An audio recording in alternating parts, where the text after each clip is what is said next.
예, 이준석 개혁신당 대표의 얼굴이 보입니다.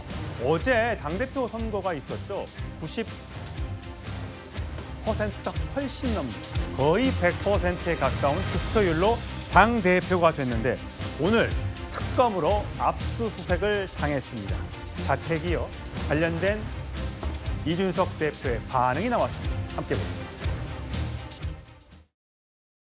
지금 보니까 참고인 신분이신 거잖아요. 네, 아무래도 뭐 저희 입장에서는 굉장히 시기가 공교롭다. 네, 이렇게 전당대회 끝나고 나가지고 오늘 이제 보통 당 지도부의 새로운 운영 계획이나 이런 것들을 얘기하고 언론도 그런데 관심이 있어야 될 상황인데 이걸 압수수색을 뭐 이게 제가 봤을 때는 제가 뭐 현행범도 아니고 네. 그런 상황에서 이렇게 뭐 급작스럽게 진행할 필요가 있느냐? 오해 살 일을 안 했으면 좋겠어 특검이 뭐 그런 생각을 합니다. 특검 입장에서는 아마 윤석열 대통령이 뭐 윤상현 대통령과 어떤 얘기를 했는지 예. 저랑 무슨 얘기를 했는지 이런 걸 궁금해할 텐데 이준석 당대표와 개혁신당의 구성원들은 지금까지의 조사에 성실하게 임해왔습니다. 정치적 의도를 가진 언론 플레이, 정치적 망신주기라는 의심을 지울 수가 없습니다. 이러한 특검의 행위는 정치적 중립성에 대한 중대한 의심을 스스로 사는 행태입니다. 예, 이준석 대표가 어제 당선되고 오늘 채널A 정치 시그널에 출연하고 있는데 압수수색을 당했습니다. 그래서 저런 반응이 바로 나온 건데 어제 무려 98.22%의 득표율로 당선이 됐는데 오늘 자택, 노원구에 있는 자택이 압수수색을 당한 겁니다. 구 변호사님, 2022년 김영선 의원의 재보궐 공천 개입 의혹에 대한 피의자 신분. 자, 피의자라는 거는 범죄 혐의점이 있다는 겁니까? 지금으로서는 단정하기는 어렵습니다. 왜냐하면 그 부분에 대해서 이 부분에 혐의가 있다라고 고발이 들어가 있는 상태거든요. 고발이 들어가 있으면 일단 원칙적으로 피의자 신분이 됩니다. 예. 그러니까 관련이 있는지 없는지는 이제 이 압수수색을 통해 확보된 증거를 통해서 입증을 해나가겠다 이런 취지로 볼 수 있는데 일단 선거가 두 번이거든요. 그래서 22년 6월에 있었던 재보궐선거에 김영선 의원을 공천해줘라라는 거에 대해서는 지금 윤상현 의원이 당시 공관위원장이었고 그분도 지금 피의자 신분이 돼 있거든요. 거기에 공범으로 다시 또 당대표였던 이준석 의원도 관련이 있는 것이 아닌가 이런 이제 의심을 사고 있는데 아직 단언할 단계까지는 아닙니다. 그리고 이제 두 번째로는 그 작년에 있었던 선거에 있어서 다시 또 김영선 의원이 내가 이렇게 김건희 여사와 관련해서 폭로할 거리가 있다 라면서 갖고 갔는데 그거에 대해서는 서로 주고받고 보고한 게 있으니 잘 아는 참고인 신분이다. 그러니까 두 가지 신분에 대해서 다 압수수색은 가능하거든요. 그러니까 지금은 피의자 신분인 거는 맞습니다. 그러나 그게 혐의가 있다는 걸 단정할 단계까지는 아니다. 그러니까 지금 우리가 봤을 때 뭐 망신주기다 이렇게 하는 거는 그것도 사실 정치권에서 그냥 소비되는 얘기지 법적으로만 따져보면 이게 이제 역사가 있어요. 예전에 노무현 대통령에 대한 사건이 있을 때 수사 자체에 대해서는 트집 잡지 못하겠지만 논두렁 시계에 대해서 언론 플레이한 건 망신주기 아니냐 이랬던 얘기가 나중에는 정치인에 대한 수사 자체가 망신주기다 이렇게 흘러갔거든요. 그걸 또 그대로 써먹었던 게 이제 이재명 대통령이 작년 이전에 계속 자신에 대한 수사가 과잉이고 망신주기다. 이게 이제 또 그대로 넘어가가지고 이제 개혁신당 쪽에서 그대로 얘기하는 건데 이건 그냥 영장이 나왔다라는 것만 가지고 평가할 부분이고 그래서 나눈 거는 물건을 확보하기 위한 압수수색과 인신구속에 대한 구속영장에 대해서 발부되는 거 요건 나눠볼 필요가 있습니다. 그래서 현재로서는 의심스러운 부분이 있으니까 수사를 진행하고 그거에 대한 증거 자료를 확보하기 위한 차원에서 압수수색 영장이 나왔다. 이거는 이제 수사에 대해서 혐의를 단정할 내용은 아니지만 영장에 대해서 구속영장이 발부된다. 이건 이제 혐의가 거의 인정된다. 이 수준으로 넘어가는 건데 특검의 수사는 좀 특이점이 신병 확보에 대한 영장은 다 기각이 되고 있거든요. 그러니까 지금 수사를 진행할 만한 동력이 있다. 의심스러운 건 있다. 그러나 지금 단추를 완전히 꿰지는 못하고 있다. 이런 상황으로 볼 수 있습니다.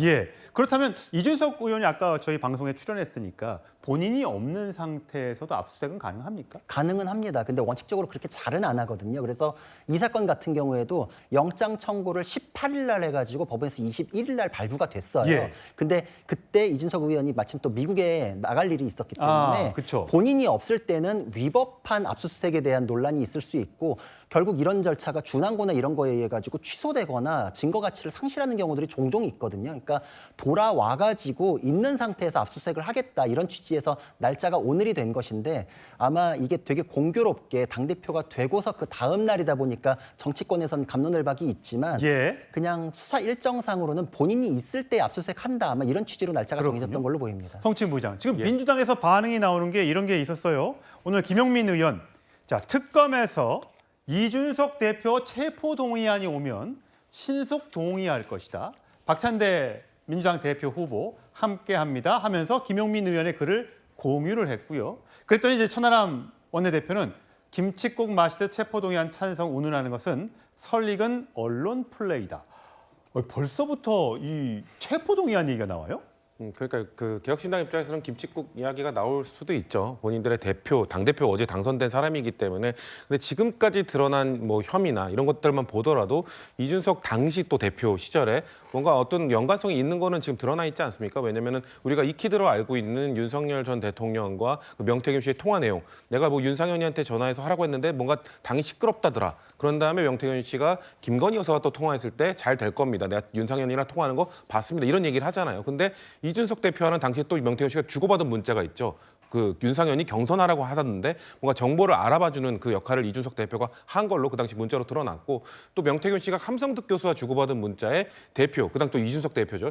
이 대표가 김영선 관련해서 뭔가 윤상현이한테 연락을 했다라고 또 문자를 그 흔적이 또 남아 있습니다. 그런 걸로 봤을 때 이준석 대표가 어떤 역할을 했는지는 모르겠습니다. 지금 명확히 정말 뭐 체포동의안이 날아올 정도의 혐의인지는 알 수 없습니다만 적어도 이 지금 피의자로 명시했다는 것 이것 자체는 검찰이 그래도 어느 정도 혐의 나 이런 것들을 충분히 확신을 갖고 있다라고 좀 볼 수 있기 때문에 예. 그런 차원에서 이야기를 한 것인데 저는 제가 생각해도 아직 추가적인 뭔가 특검에서 뭔가 발표가 나오기 전에 체포동의안을 얘기하는 거는 좀 개혁신당을 자극할 수 있기 때문에 예. 조금은 저는 자제하는 것이 좋겠다고 생각합니다. 예, 어제 이재명 대통령이 개혁신당 전당대회에 화환도 보내면서 모처럼 여야 협치의 분위기가 있겠다 싶었는데 특검이 갑자기 압수수색을 한 상황에서 이렇게 체포동의안까지 얘기한다면 이현정 의원. 네. 그렇다면 지금 새 특검이 돌아가고 있으면서 주로 국민의힘 의원들을 많이 소환하고 조사하고 있고 이렇게 이준석 전 대표까지 지금 이준석 개혁신당 대표까지 조사를 하게 되면 야당 입장에서는 야 이거 자칫하다가 이거 우리 큰일 나겠네 라고 해서 굉장히 대여 투쟁을 함께 해나갈 가능성이 크지 않겠습니까? 과유불급이라는 이야기가 있죠. 너무 지나치다 그러면 당연히 국민적 반발을 일으킬 수 있습니다. 지금의 이 민주당의 지금 당대표 경선의 흐름이 결국 야당을 다 그냥 상대하지 않고 야당을 다 없애겠다는 그런 경쟁 대회 같은 걸로 흘러가고 있지 않습니까?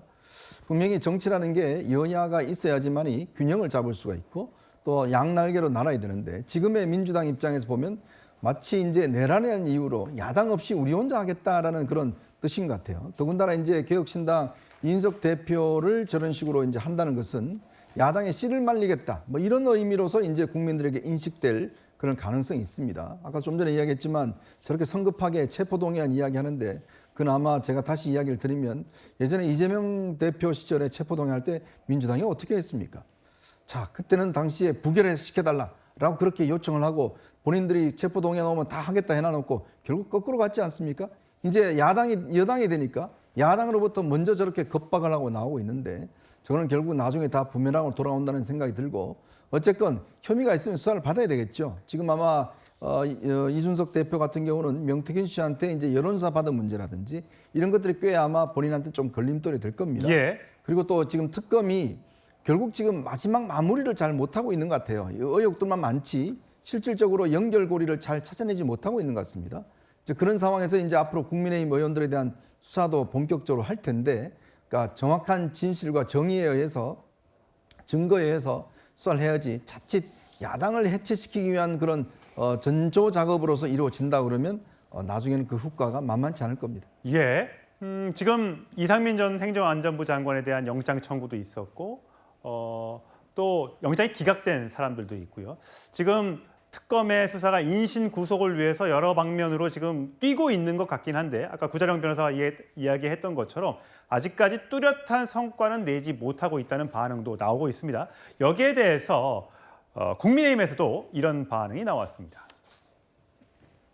특검의 전방위적이고 무차별적인 압수수색이 도를 넘고 있습니다. 지난주와 지지난주에 우리 당 국회의원 4분에 대한 압수수색이 진행이 되었고 또 종교 지도자에 대한 압수수색도 진행이 되었습니다.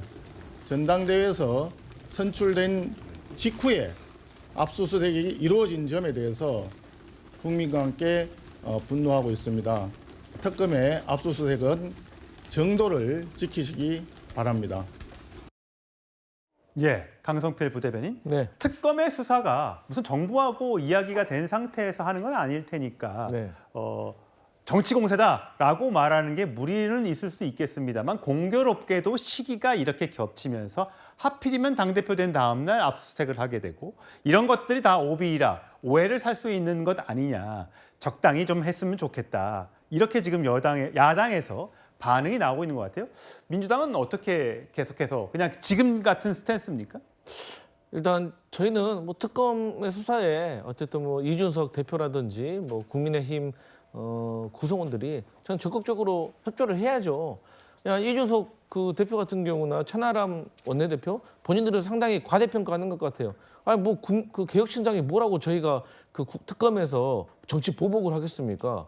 그러니까 본인들이 전당대회가 끝날 때까지 오히려 제가 봤을 땐 특검이 기다려준 것 같아요. 왜냐하면 전당대회 기간 중에 압수수색을 하면은 오히려 개혁신당의 전당대회를 망치는 꼴이 되기 때문에 저는 오히려 전당대회가 끝날 때까지 기다렸다고 배려를 한 것 같고 또 이제 그 윤상현 의원 같은 경우가 15시간의 고강도 조사를 받은 직후에 이준석 대표의 압수수색이 이루어졌기 때문에 거기서 또 유의미한 진술이 나온 것은 아닌가라고 생각되고 마지막으로 이제 국민의힘 같은 경우도 본인들이 과거에 이제 한동훈 전 대표 시절에 그 총선 치르면서 뭘 약속했습니까? 불체포 특권을 포기하겠다라고 막 약속했잖아요. 그러면서 민주당의 당시 이재명 대표를 공격한 게 아니겠습니까? 그래서 정치가 이렇게 부메랑으로 돌아오는 거예요. 그러니까 불체포 특권도 포기한 분들이 압수수색 이런 거에 협조 안 한다는 게 말이 되겠습니까? 그렇기 때문에 저는 이제 특검의 조사에 성실하게 협조하는 것이 맞다 그렇게 봅니다. 예, 조금 전 강성필 부대변인이 개혁신당이 뭐라고 하셨는데 예. 제4당입니다. 개혁신당도.